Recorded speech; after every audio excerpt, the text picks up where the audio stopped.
কেমন আছে বাজারে দ্রব্যমূল্যের দাম? দর্শক, আপনাদের তাই জানাতে সঙ্গে আছি আমি সুমাইয়া মেঘলা। সবজি, মুরগি, মাংস ও ডিমের দাম ওঠানামা করলেও মাছের দাম বৃদ্ধি পাচ্ছে স্থায়ীভাবে। বাজারে মাছের অতিরিক্ত দাম ক্রেতাদের মধ্যে সৃষ্টি করছে অস্বস্তি। শুক্রবার ৭ই ফেব্রুয়ারি রাজধানীর বিভিন্ন বাজারে পাঙ্গাস, চাষের কই ও তেলাপিয়া মাছের দাম তুলনামূলকভাবে কম হলেও বর্তমানে সেগুলোর দামও বাড়ছে।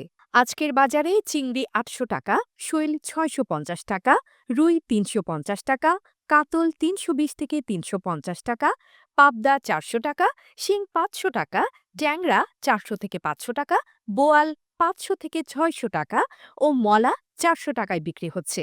দর্শক, সবজির দাম তুলনামূলক কম, কিন্তু মাছের দাম দীর্ঘদিন ধরে অস্বাভাবিকভাবে বেশি। সাধারণ ক্রেতারা ভালো মাছ কিনতে অক্ষম। বাজারে মনিটরিংয়ের অভাব রয়েছে, ফলে বিক্রেতারা ইচ্ছামতো দাম নির্ধারণ করছে। ক্রেতাদের ভরসা পাঙ্গাস, তেলাপিয়া ও কই মাছ। তবে এসবের দামও এখন বাড়ছে। ধন্যবাদ। এবি নিউজের সঙ্গেই থাকুন আর জেনে নিন সর্বশেষ তথ্য। ভিজিট করুন আমাদের ওয়েবসাইট www.abnewsinternational.com-এ।